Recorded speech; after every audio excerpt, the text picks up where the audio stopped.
And అదే రకంగా కలెక్టర్ల పనితీరుపై రిపోర్ట్ ప్రతి నెల ప్రిపేర్ చేస్తున్న సీఎస్ ఎప్పటికప్పుడు సీఎంకు అందజేత పర్యటనలు తనిఖీలపై ఫోకస్ బాగా పనిచేసేవారు అదే జిల్లాలో కంటిన్యూ నెగటివ్ ఆఫీసర్లపై బదిలీ వేటు పలువురు కలెక్టర్లపై ఇప్పటికే ఫిర్యాదులు జిల్లా కలెక్టర్ల పనితీరుపై సీఎస్ రామకృష్ణారావు ప్రతి నెల నివేదిక తయారు చేసి ముఖ్యమంత్రి రేవంత్కు అందజేస్తున్నట్లు తెలుస్తోంది. సీఎస్ ఇస్తున్న ప్రోగ్రెస్ రిపోర్ట్లో కొందరు కలెక్టర్లు ఆదేశించిన స్థాయిలో పనిచేస్తుండగా ఇంకొందరు అత్యవసర మార్కులతో పాస్ అయ్యారనే చర్చ జరుగుతోంది.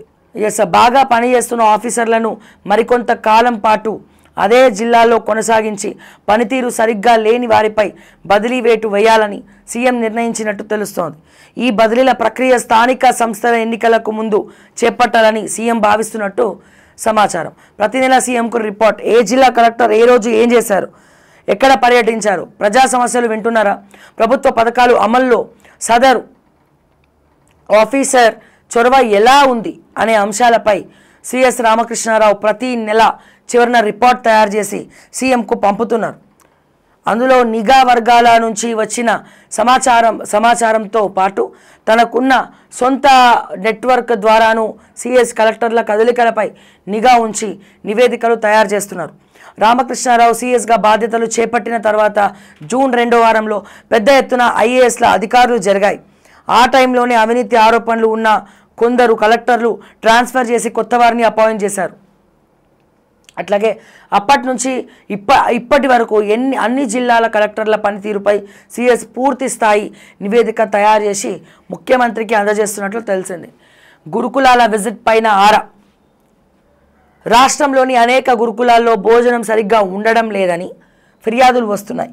వీటిని పరిష్కరించడం కోసం కలెక్టర్లు ఏం చేస్తున్నారు, గురుకులాలకు వెళ్తున్నారా, పిల్లలతో కలిసి భోజనం చేస్తున్నారా అనే సమాచారం సైతం ప్రత్యేకంగా సేకరించినట్లు తెలుస్తోంది. అలాగే ఇంద్రమ్మ ఇండ్ల స్కీమ్ అమలుపై ఏ మేరకు దృష్టి సారిస్తున్నారు, వర్షాలు వరదల టైంలో కలెక్టర్లు ఏ విధంగా రెస్పాండ్ అయ్యారు, యూరియా సరఫరాలో ఇబ్బందులు రాకుండా ఎలాంటి జాగ్రత్తలు తీసుకున్నారు, వివిధ సమస్యల పరిష్కారం కోసం కలెక్టరేట్కు వస్తున్న ప్రజల సమస్యలట ఇవన్నీ. కలెక్టర్ల రిపోర్టు సేకరిస్తున్న చీఫ్ సెక్రటరీకి ధన్యవాదాలు. మరి రామకృష్ణారావు చీఫ్ సెక్రటరీ రిపోర్ట్ ఎవరికి అందజేయాలి? మరి ఈయన పనితీరును ఎవరు క్యాలిక్యులేట్ చేయాలి? మా ముఖ్యమంత్రి గారి పనితీరును ఎవరు క్యాలిక్యులేట్ చేయాలి? మా ముఖ్యమంత్రి పనితీరు రిపోర్ట్కు ఎవరు రిపోర్ట్ ఇవ్వాలా? అండ్ అట్లాగే మీరు అన్నారు కదా కలెక్టర్ రిపోర్టు ఏ జిల్లాలో ఏందని.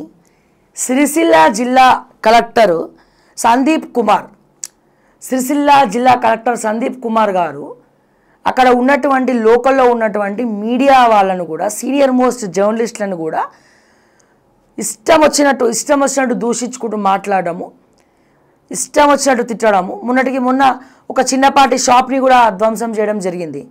కలెక్టర్ అంటే ప్రజలకు అందరికీ సానుకూలంగా ఉండాలి, ఎంత ఎదిగినా ఒదిగి ఉండాలి, చాలా హుందాగా మాట్లాడాలి. ఇటువంటి హుందాగా మాట్లాడకుండా ఏదో నేను పట్టుకున్నటువంటి కాలుకు 8 కుందేలకు 8 కాళ్ళు అన్నట్టు ఈయన పనితీరు నిజంగా చాలా బాధాకరమైనటువంటి అంశం. మొన్న మా మీడియా మిత్రులు కొంతమంది సిరిసిల్లలో దీక్షలు చేయడం కూడా జరిగింది ఈయన వల్ల, కేవలం ఈయన వల్ల. అంటే ఎవరు ప్రశ్నించద్దట, ప్రశ్నించే గొంతుకలు సిరిసిల్లలో ఉండద్దు. అట్లా ప్రశ్నిస్తే వాళ్ళని అరెస్ట్ చేయాలి, జైలుకు పంపాలి, వాళ్ళు ఛానళ్ళు నడుపుకోవద్దు, ఏం చేయొద్దు. ఇది కలెక్టర్ చెప్పేటువంటి హితబోధ. కేవలం ఇది ఒక్కటే కాదు, ఇంకా చాలా ఉన్నాయి, చాలా అంటే చాలా ఉన్నాయి. ఈయన వల్ల బాధపడిన వాళ్ళు ఎంతోమంది ఉన్నారు. మరి ఇటువంటి వాళ్ళ రిపోర్ట్లు మరి మీకు అందుతున్నాయా? ఇటువంటి కలెక్టర్ల రిపోర్ట్లు మీకు అందుతున్నాయా లేవా అనేది మా క్వశ్చన్. అట్లాగే మీ రిపోర్ట్లను ఎవరు క్యాల్కులేట్ చేయాలి? చీఫ్ సెక్రటరీ రామకృష్ణారావు గారి రిపోర్ట్ ఎవరు ఇవ్వాలి? మళ్ళీ కాళేశ్వరంలో మరి ఈయన ఎంక్వైరీకి వెళ్ళలేదు. ఈయన ఫైనాన్స్ ప్రిన్సిపల్ సెక్రటరీ ఉండే 10 సంవత్సరాల నుండి, మరి ఈయన పోలేదు. భట్టి గారు వచ్చిన తర్వాత కూడా ఈయనే ఉన్నాడు. మరి ఇప్పుడు చీఫ్ సెక్రటరీ అయిపోయినాడు. మరి అందుకే ఈయనకి కాళేశ్వరం రిపోర్ట్లో స్థానం లేదా? మరి రేవంత్ రెడ్డి గారి రిపోర్ట్ ఎవరికి అందించాలా, ఎవరు అందించాలా? మరి మా ఇంటెలిజెన్స్ శివధర్ రెడ్డి గారు ఇస్తారా రేవంత్ రెడ్డి గారి రిపోర్టు? సో మరి దయచేసి మా ఇంటెలిజెన్స్ శివధర్ రెడ్డి గారు ఏమైనా అపాయింట్మెంట్ ఇస్తే మరి రేవంత్ రెడ్డి గారి రిపోర్ట్ ఎట్లుందో ఏముందో దయచేసి మీకు పంపిస్తాం. తద్వారా ముఖ్యమంత్రి గారు ఎట్లాగో అపాయింట్మెంట్ క్లియర్ కాబట్టి మీరన్నా పోయి ముఖ్యమంత్రి గారికి బ్రీఫ్ ఇవ్వండి. ఇగోసారి ఇట్లా ఉంది మీ పనితీరు, పొట్టుకు పొట్టు తిడుతుర్రు అన్ని జిల్లాలలో, పొట్టుకు పొట్టు ఆ 3 రంగుల జెండా ఏమో కానీ మాకు ఇబ్బంది అవుతుంది. ఆనాటి రోజులు తెస్తాడంటే ఏనాటి రోజులు అనుకున్నాం, ఈనాటి రోజులు ఆనాటి రోజులు అని ఇప్పుడే అర్థమైందని చెప్పి జరా రిపోర్ట్లు మా ఇంటెలిజెన్స్ శివధర్ రెడ్డి గారి దృష్టి కన్నా తీసుకొస్తున్నాం.